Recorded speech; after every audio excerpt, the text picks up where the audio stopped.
हिमाचल में फिर चुनाव हैं। नालागढ़, देहरा और हमीरपुर विधानसभा सीटें 3 निर्दलीय विधायकों के इस्तीफे के बाद जो है वो खाली हो गई थी। अब इन सीटों पर उपचुनाव की घोषणा हो गई है। 10 जुलाई को तीनों सीटों पर जो है वो मतदान होगा और 13 जुलाई को रिजल्ट घोषित होंगे। कृष्ण लाल ठाकुर नालागढ़ से, होशियार सिंह देहरा से और आशीष शर्मा जो है वो हमीरपुर विधानसभा क्षेत्र से विधायक थे। निर्दलीय जीते इन विधायकों ने 22 मार्च को सदस्यता से इस्तीफा दे दिया था और 23 मार्च को बीजेपी में जो है ये शामिल हो गए थे। रिजल्ट से एक दिन पहले 3 जून को स्पीकर ने निर्दलीय विधायकों का इस्तीफा स्वीकार किया। तीनों नेता स्वीकार के फैसले में हो रही देरी पर कोर्ट भी पहुंचे। हिमाचल प्रदेश विधानसभा में 68 सीटें हैं। अभी विधानसभा की संख्या जो है वो 65 है। फिलहाल 38 विधायक जो हैं वो कांग्रेस के पास हैं और 27 बीजेपी के पास हैं। ऐसे में हिमाचल की सुखविंदर सिंह सुक्खू सरकार पर कोई संकट नहीं है। सरकार में बने रहने के लिए यहां फिलहाल 33 विधायकों की जरूरत है। जिन 3 सीटों पर अब उपचुनाव होने वाले हैं वहां से अगर बीजेपी जीत भी जाती है तो पार्टी बहुमत का आंकड़ा नहीं छू पाएगी। यानी सुक्खू सरकार पर फिलहाल कोई संकट नहीं है। लोकसभा चुनाव से पहले बीजेपी लगातार दावा करती रही कि रिजल्ट के बाद कांग्रेस की सुक्खू सरकार गिर जाएगी। बीजेपी उपचुनाव में प्रदर्शन का हवाला दे रही थी, लेकिन वैसा हुआ नहीं।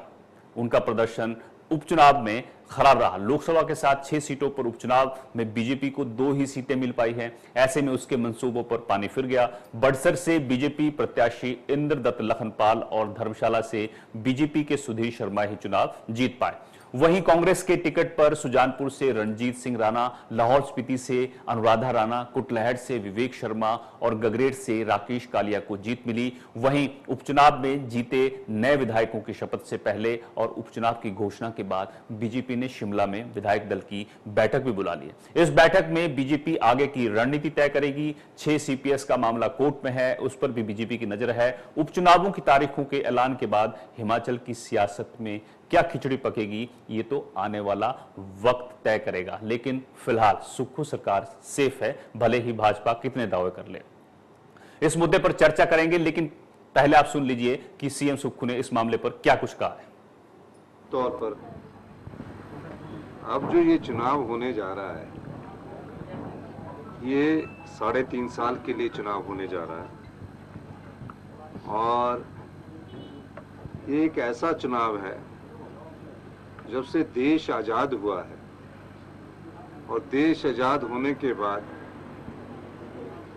जो निर्दलीय प्रत्याशी है, जो कि किसी भी पार्टी के प्रत्याशी को समर्थन दे सकते हैं, उन निर्दलीय प्रत्याशियों ने इस्तीफा दिया और उन निर्दलीय प्रत्याशियों ने जो इस्तीफा दिया उसके पीछे क्या कारण रहे। क्योंकि निर्दलीय प्रत्याशी तो चाहे कांग्रेस की सरकार है उसको समर्थन कर सकता है, चाहे विपक्ष है उसको समर्थन कर सकता है। इस्तीफा देने की क्यों जरूरत पड़ी और वो दोबारा से फिर 3.5 साल का क्या चुनाव लड़ेंगे कि नहीं लड़ेंगे? क्योंकि उनको 5 साल के लिए चुनकर भेजा था, उन्होंने 14 महीने में इस्तीफा दिया। अब क्यों लड़ेंगे चुनाव? ये तो भारतीय जनता पार्टी क्या टिकट देती है, फैसला करती है, वो तो उनका अपना आंतरिक मामला है। लेकिन इसके पीछे एक चीज तो स्पष्ट नजर आती है कि कहीं ना कहीं इन्होंने अपनी जो आजाद प्रत्याशी के रूप में विधायकी थी उसको बेचा है। या तो ये इतने संत होते कि सोचते कि हम राजनीति छोड़ रहे हैं, हम इतने दुखी हो गए, चुनाव भी लड़ना चाहते हैं, अपनी विधायकी को बेचकर फिर दोबारा से प्रत्याशी बनना चाहते हैं, ये देखने वाली बात है। और हिमाचल की जनता ने तय करना है, हिमाचल की जनता ने तय किया और मेरा मानना है कि ये तीनों विधानसभा क्षेत्र की जनता ने भी तय करना है कि ईमानदारी से जो आपने 5 साल के लिए चुनकर जो विधायक बेचे थे, उन्होंने 1.5 साल में क्यों इस्तीफा दिया और क्या बोले 3.5 साल का चुनाव लड़ेंगे कि नहीं लड़ेंगे।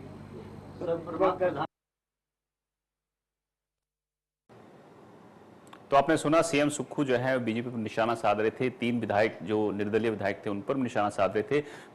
आपको हमारे ब्यूरो चीफ अनुराग शर्मा की ये ग्राउंड रिपोर्ट भी सुनवा देते हैं।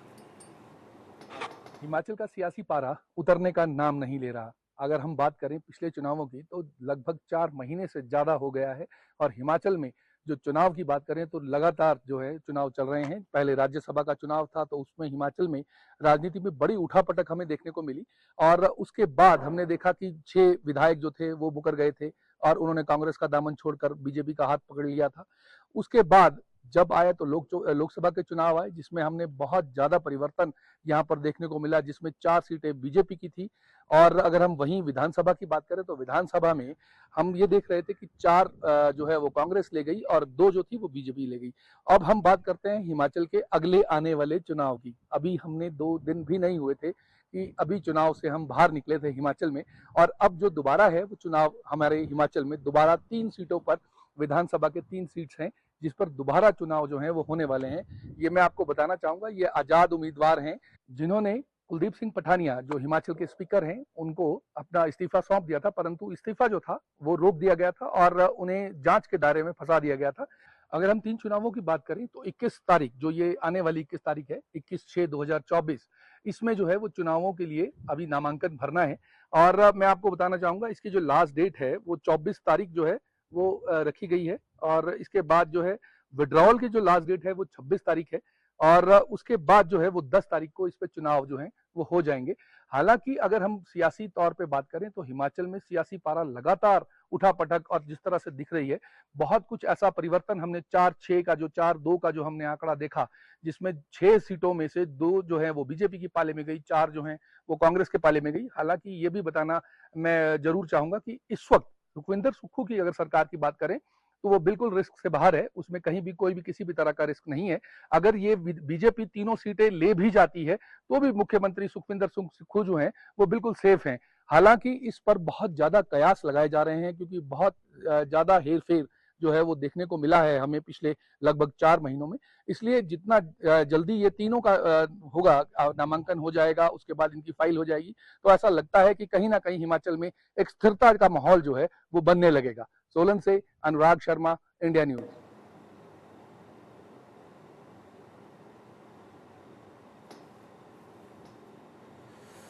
तो इस मुद्दे पर चर्चा के लिए विवेक शर्मा भाजपा की तरफ से और प्रेम कौशल कांग्रेस की तरफ से जुड़ गए हमारे साथ। आप दोनों का स्वागत है। विवेक शर्मा जी और प्रेम कौशल जी, आपको आवाज मिल रही है? जी। विवेक शर्मा जी, सबसे पहले मैं आपसे सवाल ले लेता हूं। बीजेपी बार बार कह रही है कि सुक्खू सरकार जो है संकट में है। थोड़ा बता दीजिए दर्शकों को कि किस लिहाज से संकट में कांग्रेस सरकार है हिमाचल में। आज की नोटिफिकेशन इस बात का प्रमाण पत्र है। 22/3 को इन तीनों निर्दलीय विधायकों ने अपने त्याग पत्र दे दिए थे। लगभग 3-5 को इन्हें एक्सेप्ट किया गया। अगर ये समय पूर्व एक्सेप्ट कर लिए जाते तो इन्हीं चुनावों के साथ ये भी चुनाव संपन्न हो जाते। लेकिन प्रदेश को बार बार चुनावों में क्यों धकेलना चाह रही है सरकार, ये अपने आप में एक प्रश्नवाचक है। देखिए कि 19 अप्रैल को कोड ऑफ कंडक्ट लगा था। 80 दिन हिमाचल प्रदेश के सारे काम रुके रहे और अब 14/6 से लेकर के 15/7 के बीच में 30 दिन दोबारा ये कोड ऑफ कंडक्ट लगेगा और इसमें लगभग अनुमानित 35 करोड़ के आसपास का खर्चा भी प्रदेश सरकार के ऊपर आएगा। और ये एक्सेप्ट किए जा सकते थे। 365 दिनों में से 110 दिन हमारे इस वित्त वर्ष के कोड ऑफ कंडक्ट के बीच में चले जाएंगे। और मैं बताऊं, अभी तक जो सरकार कर्ज लेने में कर्जवीर सरकार थी, वो अब चुनावी वीर सरकार बनने जा रही है। हकीकत इनकी ये है, ये बार बार चुनावों में जाएंगे और अभी इस बात का कोई प्रमाणित नहीं है कि जब ये चुनाव संपन्न होंगे इसके बाद सीपीएस पर क्या निर्णय आएगा। हो सकता है हम दोबारा फिर चुनाव में जाएं। ये लगातार चुनाव आना प्रदेश हित में नहीं है और इसे अभी विधानसभा अध्यक्ष ने चुनावों के मध्य उनका एक वीडियो वायरल हुआ था जिसमें उन्होंने कहा कि 6 लोगों के मैंने सर कलम कर दिए हैं, 3 लोग मेरी आरी के नीचे। तो जो इस तरह की मानसिकता से ये प्रदेश सरकार चला रहे हैं, ये जनता के हित में नहीं चला रहे, ये केवल अपने आप को स्थिरता प्रदान करने के लिए चला रहे हैं और इस तरह की स्थिरता भी अस्थिरता के समान ही होती है। अब ये समझ से परे है इसके पीछे क्या मानसिकता है और ये बार बार चुनाव की तरफ क्यों बढ़ रहे हैं। ये ठीक है, फिर समय पूर्वक अगर ये एक्सेप्ट कर लिए गए होते तो चुनाव इनके साथ ही संपन्न हो जाते, जहां 6 हुए वहां 9 हो जाते। ये तो बड़ा कॉमन सेंस का सवाल है। चलिए ठीक है, प्रेम कौशल जी आप जवाब दे दीजिए। देखिए वैसे तो बीजेपी बहुत दिनों से कह रही है कि आपकी सरकार जो है वो सेफ नहीं है, और जिस तरह के कई आरोप लगा रहे हैं कि सरकार को बचाने की पूरी कोशिश भी की गई, भाजपा की तरफ से आप पर आरोप भी लगाए गए, निर्दलीय विधायकों के इस्तीफे वक्त पर मंजूर नहीं किए गए। क्या मानना है आपका कि जो बीजेपी के आरोप हैं उनमें कितना दम है, दावों में कितना दम है? क्या फिर से कोई छेड़छाड़ जो है हिमाचल में सरकार से हो सकती है? कल बीजेपी विधायक दल की बैठक भी है। देखिए, बीजेपी जो मर्जी मंसूबे पाले, भारतीय जनता पार्टी जो कर सकती थी कर चुकी है। सरकार स्थिर है और मुख्यमंत्री सुखविंदर सिंह सुक्खू के नेतृत्व में जो बचा हुआ कार्यकाल है उसको पूरा करेगी। जहां तक उपचुनावों की बात है, चाहे ये वाले 3 उपचुनाव हैं, चाहे इससे पहले वाले 6 उपचुनाव, इन उपचुनावों के लिए अगर कोई दोषी है तो भारतीय जनता पार्टी है, और ये विधायक हैं जिनके क्षेत्रों में उपचुनाव हुए या होने जा रहे हैं। कांग्रेस पार्टी के खिलाफ और कांग्रेस पार्टी की सरकार के खिलाफ एक षड्यंत्र हुआ, सरकार को गिराने का, खरीद फरोख्त हुई। हिमाचल प्रदेश के इतिहास में पहली बार इस तरह की राजनीति देखने को मिली। भारतीय जनता पार्टी सत्ता के बिना रह नहीं सकती। जयराम ठाकुर इनके जो नेता प्रतिपक्ष हैं, भारतीय जनता पार्टी के नेता हैं, और रोज यही बयान देते हैं कि सरकार अब गिरेगी तब गिरेगी, और लेकिन सरकार को गिराने में पूरी तरह से भारतीय जनता पार्टी का जो असफल रहा। सरकार आज भी मजबूत है। आप देखिए विधानसभा के उपचुनाव हुए, 4 सीटों पर 6 में से 4 सीटों के ऊपर कांग्रेस को विजय प्राप्त हुई। हमारा नंबर अब 38 है। तो किसी भी सूरत में सरकार जो है उसमें इंस्टेबिलिटी होने का कोई प्रश्न ही पैदा नहीं होता। जिनको जाना था भारतीय जनता पार्टी ने, जिनको खरीदना था वो बिक गए, जिनको जाना था वो चले गए। सरकार पूरी तरह से मजबूत है, स्थिर है, और किसी प्रकार का कोई खतरा सरकार को नहीं है। भारतीय जनता पार्टी जितने मर्जी दिव्य स्वप्न देखे, इनके सपने पूरे होने वाले नहीं है। रही बात, ये कुछ मुद्दों पे बात कर रहे थे, स्पीकर को लेके टिप्पणी की मेरे भाई विवेक ने। तो विवेक जी, मैं आपसे एक निवेदन करना चाहता हूं कि स्पीकर का जो पद है उस पे ना कांग्रेस पार्टी का नियंत्रण है, ना भारतीय जनता पार्टी का नियंत्रण है, सरकार का नियंत्रण है। एक कॉन्स्टिट्यूशनल पोजीशन है और उस पोजीशन के ऊपर उनके अपने अधिकार हैं, विशेषाधिकार हैं। उन्हीं का इस्तेमाल स्पीकर ने अपना जो विवेक है उससे उन्होंने किया है, और उनके निर्णय के ऊपर मैं समझता हूं कि उंगली उठाना जो है वो एक संवैधानिक संस्था के ऊपर प्रश्न चिन्ह उठाने जैसा है।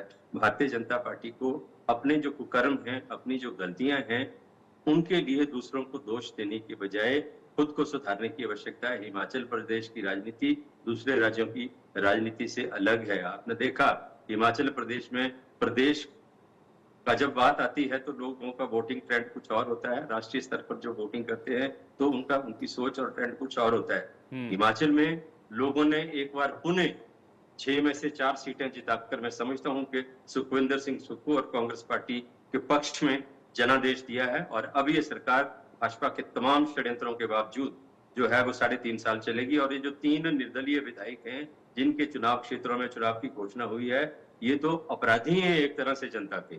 निर्दलीय विधायक भाजपा को समर्थन दे सकते थे, कांग्रेस को समर्थन दे सकते थे, कहीं भी जा सकते थे। इनको इस्तीफा देने की कोई आवश्यकता नहीं थी। ठीक कहा मुख्यमंत्री ने, इस्तीफा देने की स्थिति तब होती है अगर कोई किसी की कोई सेहत ठीक नहीं है, काम नहीं कर पा रहा है, कोई राजनीति से संन्यास ले रहा है, किन्हीं कारणों से, तब इस्तीफे की स्थिति ऐसे निर्दलीय विधायकों की आ सकती है। आपको 5 वर्ष के लिए आपके विधानसभा क्षेत्र के लोगों ने दोनों पार्टियों को नकार कर जनादेश दिया था। आपकी मजबूरी क्या थी कि आप विधायक होते हुए भी विधायक बनने के लिए आपने। विवेक शर्मा जी बताइए, क्या मजबूरी रही होगी निर्दलीय विधायकों की? और कल आपने भाजपा बीजेपी विधायक दल की बैठक भी बुलाई है, उस बैठक में क्या होने वाला है? बाकी आप पर कांग्रेस ने आरोप लगा लिया धन बल का, इसका भी जवाब दे दीजिए। इन्होंने कहा कि ये षड्यंत्र किया गया। ये षड्यंत्र नहीं, ये कांग्रेस का अपना नियंत्रण नहीं था, इसकी वजह से लोग इनको छोड़ के गए। पहले मैं प्रेम कौशल जी के एक प्रश्न को उत्तर दे दूं, उसके बाद इन्होंने कहा कि संवैधानिक पद पर बैठे हुए व्यक्ति, यही तो विचित्र स्थिति है कि 22/3 को जिस संवैधानिक पद पर बैठे हुए व्यक्ति के पास त्याग पत्र आते हैं वो 3-5 को उसे एक्सेप्ट करता है, और अपने प्रचार में, कांग्रेस के प्रचार में, अपने विधानसभा क्षेत्र में इस प्रकार की अभद्र टिप्पणियां करता है कि 6 के सर कलम कर दिए, 3 मेरी यारी के नीचे। ये इस तरह की संवैधानिक पद पर बैठे हुए व्यक्तियों को भाषा उपयोग नहीं करनी चाहिए। दूसरा, इन्होंने जो उन्हें कहा कि जनता के अपराधी हैं, मैं उन अपराधियों का आंकड़ा बता दूं कि नालागढ़ में 15,174 23% से भारतीय जनता पार्टी को लीड मिली है इन चुनावों में। 13 में 15,317, 28% के हम आगे बढ़े हैं। हमीरपुर में 15,580 की लीड हमें मिली है, 29% के हिसाब से बढ़े हैं। जनता ने आपकी कार्यप्रणाली को नकारा है और इन्हीं लोगों ने जिन्होंने, लेकिन उपचुनाव तो जीत गया, ये प्रदेश में सरकार कांग्रेस की ही चाहती है जनता, ये तो साबित हो गया उपचुनाव से विवेक जी। ऐसा है ना, लोकसभा की लीड बता रहे हैं, विधानसभा की पराजय की तरफ ध्यान नहीं दे रहे। इन चुनावों में हमारा फोकस पूरा लोकसभा चुनावों पर था और कांग्रेस ने इसे राज्य स्तर के चुनाव बना करके विधानसभा के चुनाव में लड़ा है। लेकिन अब की बार जो 3 चुनाव होंगे, इसमें हम भी पूरी तरह से इसे विधानसभा स्तर पर लड़ेंगे और शिद्दत से जीतेंगे और बड़ी ईमानदारी से जीतेंगे और बहुत अच्छे मार्जिन से जीतेंगे। अभी भी जो उन्होंने जीते हैं, मैं वो भी उसका भी आंकड़ा बता दूं, अभी भी जो उन्होंने जीत होती है, आंकड़ा क्या बताएंगे आप इसमें? 1.5% आंकड़े का क्या प्रश्न है?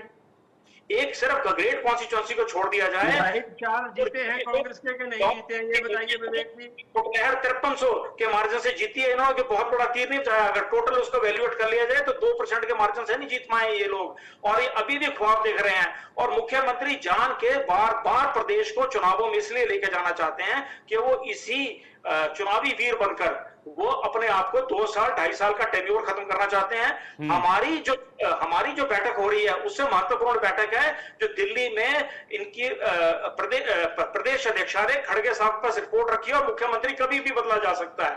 ये इसी चीज को संतुलित करने के लिए ये दोबारा चुनाव में जा रहे हैं। और मैं बता दूं, ये लगभग 15/7 के बाद दोबारा फिर चुनाव में जाएंगे, महीने 1.5 महीने बाद। इसी टेन्योर में मुख्यमंत्री अपना 2.5 साल 3 साल का कार्यकाल पूरा करना चाहते हैं। ये कोई प्रदेश की स्थिरता के लिए काम नहीं करना चाहते। अब पहले इनके पास एक एजेंडा था, केवल और केवल इसमें उधार लेना। अब 2 एजेंडे हो गए हैं, उधार लेना और अपनी सरकार चलाना। अरे भाई, कैबिनेट रैंक को ऐसे बांट रहे हैं, आज भी इन्होंने एक चेयरमैन का पद कैबिनेट रैंक को व्यक्ति को दे दिया। मैं तो कहता हूं कौशल जी से, आप बड़े वरिष्ठ स्पोक्स पर्सन है कांग्रेस के, क्या स्पोक्स पर्सन को कैबिनेट रैंक नहीं देती कांग्रेस? एक बार ये भी निमंत्रण करके देख लीजिए, शायद आपको भी मिल जाए। जिस प्रकार से रेवड़ियां बढ़ रही हैं कांग्रेस में, हर तीसरे व्यक्ति को कैबिनेट रैंक दिया जा रहा है। आज किसी माननीय कोई खाची जी हैं, उनको भी वो चेयरमैन। जवाब ले लेते हैं प्रेम कौशल जी। एक तो विवेक जी ने जो आरोप लगाया उसका जवाब दे दीजिए कि आपको कैबिनेट रैंक क्यों नहीं मिल रहा है। और दूसरी चीज की जयराम ठाकुर इंडिया न्यूज से बातचीत कर रहे थे, उसमें उन्होंने कहा कि हम कांग्रेस सरकार को हाथ भी नहीं लगाएंगे, कांग्रेस सरकार जो है खुद अपने बूते गिरेगी। पहले भी कांग्रेस के लोगों ने ही अंदर खाने जो है वो छेड़छाड़ की और उसका नतीजा यह है उपचुनाव में जाना पड़ा। वो आप पर ही आरोप लगा रहे हैं और वो कह रहे हैं कि फ्यूचर में अगर कुछ होता है तो कांग्रेस के लोग ही करेंगे। देखिए, ऐसा है, ये सारा देश जानता है इस चीज को। जो घटनाक्रम हुआ वो सारे देश ने देखा है, किस तरीके से सीआरपीएफ लगाई गई। हरियाणा में 9 विधायकों को लेके हेलीकॉप्टर जो है भारतीय जनता पार्टी के वो जो अरेंज किए हुए वो लेके गए। ये सारा ड्रामा पूरे देश ने देखा। विवेक जी क्या कहते हैं इससे कोई फर्क नहीं पड़ता, भारतीय जनता पार्टी के नेता क्या कहते हैं उससे कोई फर्क नहीं पड़ता। ये सारी चीज जो सर्वविदित है, सारे हिमाचल प्रदेश के और देश के लोग इसको जानते हैं। अभी प्रधानमंत्री हिमाचल प्रदेश में चुनाव प्रचार के लिए आए थे, संवैधानिक पद की बात कर रहे हैं, स्पीकर के ऊपर प्रश्न उठा रहे हैं। मेरा प्रधानमंत्री का पद भी संवैधानिक है, प्रधानमंत्री तो पूरे देश के अभिभावक है, लेकिन वो मंडी में आके भाषण देते हैं। प्रधानमंत्री देश का कहता है कि सरकार हिमाचल प्रदेश की जो है वो इन चुनावों के बाद टूट जाएगी। बहुत दुर्भाग्यपूर्ण ये एक कथन था प्रधानमंत्री का। तो इससे आप, और दूसरी तरफ आप कह रहे हैं कि आपका कोई इसमें रोल ही नहीं है। भारतीय जनता पार्टी की जितनी ताकत थी, पूरी ताकत हिमाचल प्रदेश की सरकार को अस्थिर करने में, गिराने में और सत्ता हथियाने के लिए भाजपा कर चुकी है। अब भारतीय जनता पार्टी की स्थिति जैसे कि सियानी बिल्ली खंबा नोचे वाली स्थिति होती है, उस स्थिति पे हिमाचल प्रदेश में भारतीय जनता पार्टी पहुंच चुकी है। चेयरमैन बनाना, कैबिनेट रैंक देना मुख्यमंत्री का और जो वर्तमान सरकार है उसका विशेषाधिकार है। आपको इसके ऊपर कोई आपत्ति है या कानूनी तौर पर इसमें आपको कुछ गलत लगता है, आप किसी अदालत में जा सकते हैं, आपका स्वागत है। आप किसी जहां आपको लगता है उचित स्थान लगता है, इसके अगेंस्ट आप कोई अपील कर सकते हैं, कोई मुकदमा कर सकते हैं, आप करिए। आपको किसने रोका है? जो मुख्यमंत्री को और सरकार के विशेषाधिकार हैं उसके ऊपर वो मुख्यमंत्री उनका इस्तेमाल कर रहे हैं। और कांग्रेस पार्टी के कार्यकर्ता को अगर कोई मान सम्मान कांग्रेस पार्टी की सरकार दे रही है, इसमें भारतीय जनता पार्टी को क्या तकलीफ है? और आने वाले समय में कौन क्या बनेगा भविष्य के गर्भ में छुपा है। एक चीज नोट कर लीजिए विवेक जी, आपका और आपकी पार्टी का आने वाले 3.5 साल तक कुछ होने वाला नहीं है। जितने और कोई इलेक्शन, आप तो हाई कोर्ट का फैसला भी खुद ही अनाउंस कर रहे हैं सीपीएस को लेकर। आपने अब वहां प्रे क्या किया है, हाई कोर्ट से मांगा क्या है, हाई कोर्ट से जो पिटीशन है उसमें प्रे जो है वो ये है कि इनका जो नियुक्तियां हैं संवैधानिक हैं, ये नियुक्तियां रद्द की जाए और इनसे रिकवरी ली जाए जो इनको वेतन भत्ते मिले हैं सीपीएस के तौर के ऊपर। आपको ऐसा लग रहा है कि हाई कोर्ट आपकी सोच के मुताबिक फैसला देने विवेक का, जी जवाब दीजिए, कौशल जी पूछ रहे हैं आप तो आपसे। हाई कोर्ट को भी अपने हिसाब से उसके फैसले को डिफाइन करने लगे। विवेक जी, ये कोई कुछ नहीं होने वाला है, ये सरकार चलने वाली है और ये जो 3 उपचुनाव हो रहे हैं, ये 3 उपचुनाव भी हम जीतेंगे, क्योंकि लोग ये सवाल पूछने वाले हैं कि आप लोगों ने इस्तीफा क्यों दिया।